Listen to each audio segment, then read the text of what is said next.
The Guardian'ın məlumatına görə Ukrayna qoşunları Moskvanın yay hücumuna başlayacağını gözləyirlər və ABŞ-ın sülh səylərindən çox məyus olduqlarını bildirirlər. Ukraynanın şimal-şərq cəbhəsində Askol çayı yaxınlığında Ukrayna artilleriya bölməsi Rusiyanın yeni irəliləyiş dalğasını dəf etməyə hazırlaşır. Ağacların və maskalanma torlarının altında əsgərlər köhnə bir Sovet haubitsasının növbəti zərbə üçün hazırlayırlar. Topçu Yuri biz hazırıq deyə qışqırdı. Komandir atəş əmri verdi və bir atəş samanı yardı. Bir vaxtlar turistlərin sevimli məkanı olan bu yerlər indi döyüş meydanına çevrilib. Düşmən strateji əhəmiyyətli Kupianskı aparan El-79 magistralını ələ keçirmək, sonra isə Xarkovu mühasirəyə almaq üçün Oskol çayını keçməyə çalışır. Ukrayna Milli Qvardiyasının Burevi 1-ci briqadasından kapitan Serhiy izah edir. Bizim vəzifəmiz onların çayı keçməsinin qarşısını almaqdır. Biz bunu arxadakı logistikalarını atəşə tutmaqla edirik. Onun sözlərinə görə son aylarda Ruslar texnikanı köçürmək cəhdlərini əhəmiyyətli dərəcədə azaldıblar. Onların ponton körpüləri dərhal məhv edilir. Dronlar düşmən texnikasına qarşı istifadə olunur.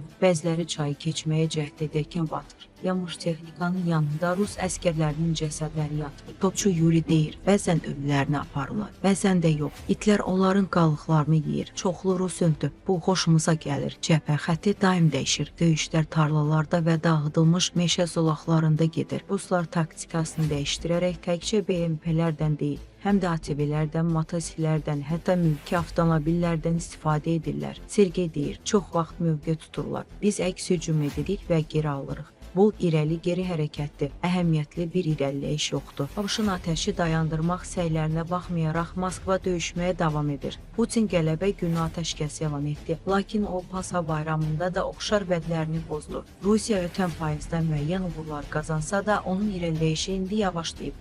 Əsas fəaliyyət Donetsk vilayətində davam edir. Pakrovskda Ukrayna qoşunları vəziyyəti sabitləşdirib. Konstantinovkada isə düşmən irəliləyir. Donald Trump'ın Vladimir dayan çağırışına məhəl qoymayan Putin regionu tamamilə ələ keçirmək istəyir. Ukrayna hərbçiləri ABŞ-ın Moskvaya, xüsusən də Krım və digər 4 regiona güzəştlər nəzərdə tutan münaqişənin həlli təklifini təhlükəli prezident adlandırıblar. Əskərlərdən biri deyir, bu ərazi bölgüsünü güc yolu ilə qanuniləşdirir və dünya üçün Pandora qutusunu açır. Bu bizim ölkəmizdir. Təhədlərimizin harada olduğunu Trump müəyyənləşdirməməlidir. Son döyüşlərdən sonra Dvureşnaya xarabalığa çevrilib. Yerli sakin Yevgeni qonşusu Vladimirin tibbi yardım almadan yaralarından necə öldüyünü danışıb, cəsədi tövləyə apardıq, amma dəfn etməyə vaxtımız olmadı. Sonra Kutkovkaya piyada qaçdıq.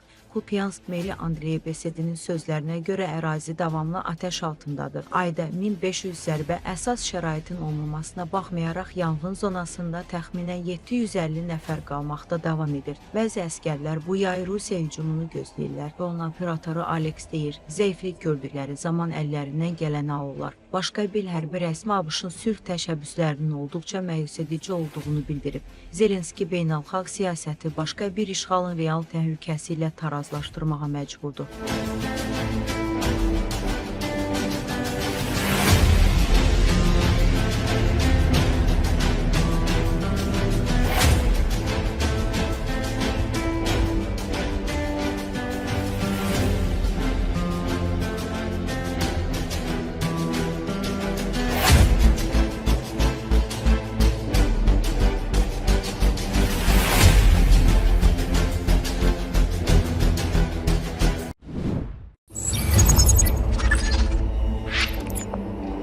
Rusiya işğalçı ordusunun təchizatına kömək edən Rusiyalı könüllüsü Sergey Aliyev səbrini itirərək müharibə haqqında həqiqəti danışıb.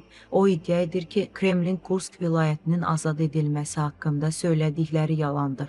Könüllüsü bildirir ki, hakimiyyət və təbliğat cəbhə xəttində baş verənlər haqqında daim yalan danışır. Həqiqi vəziyyəti danışdığı zaman isə təhlükəsizlik qüvvələrindən təhdidlər alır. Aliyev deyib, bütün çoxsaylı hərbi müxbirlər mənim getdiyim yollarla istiqamətlərlə və cəbhələrlə getdilər və mən elə hiss edirdim ki, sanki müxtəlif yerlərdəyik. Onların bir həqiqəti var, mən başqa bir həqiqəti görürəm. İndi bizim Kursk vilayətinin azad edilməsi kimi.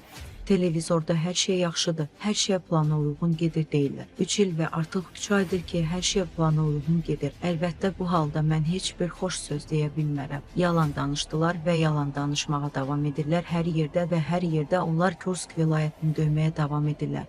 Bəli, biz Sucaya daxil olduq. Ukrayna silahlı qüvvələri biraz kənara çəkildi. Amma bütün hava onların arxasındadır və onlar havadan hər şeyi Rusiya ordusunun canlı qüvvəsini məhv edirlər.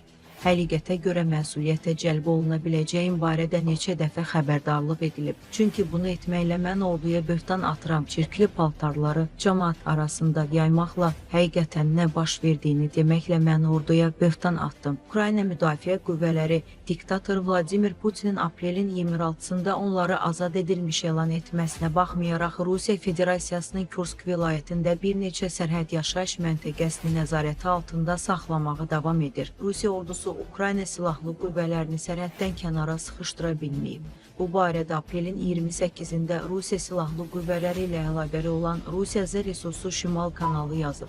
Kanal Rusiya televiziyasında yayımlanan Rusiya silahlı qüvvələrinin 810-cu briqadasının komandirinin Qornal kəndinin ələ keçirilməsi haqqında bəyanatını təksib edib. Federal kanalların efirində Putini yalanla məlumatlandırırlar. Çünki biz hələ Qornala belə daxil olmamışıq. Amının Aleşya fermasını unutması qəzəbləndirir. O olmadan Kursk vilayətinin azad edilməsi olmayacaq və orada da çox iş var, Severni kanal yazıb. Bunun məlumatına görə Rusiya silahlı qüvvələrinin 234-cü alayı təxminən bir aydır ki, bu üç evdən ibarət firmaya hücum edir və heç bir uğur əldə etməyib. Əlbəttə, aşağıdan yuxarı Qornal təpələrinə hücum etmək kimi deyil, lakin burada müəyyən xüsusiyyətlər var. Ayşyanın ətrafında bərk tarlalar və çox nadir meşə zolaqları var. Burada hər addım düşmənin tam gözü qarşısındadır, kanal məlumat verir. O, Rusiya ordusunun getdikcə daha çox kəndləri borc almağı, bunu etmək mümkün olmamışdan əvvəl onların ələ keçirdiyini elan etməyə başlamasından hiddətlənir. Bu təcrübə böyük itkilərə səbəb olur. Çünki əskərlər hesabatı reallığa uyğunlaşdırmaq üçün kütləvi hücumlarına göndərilirlər.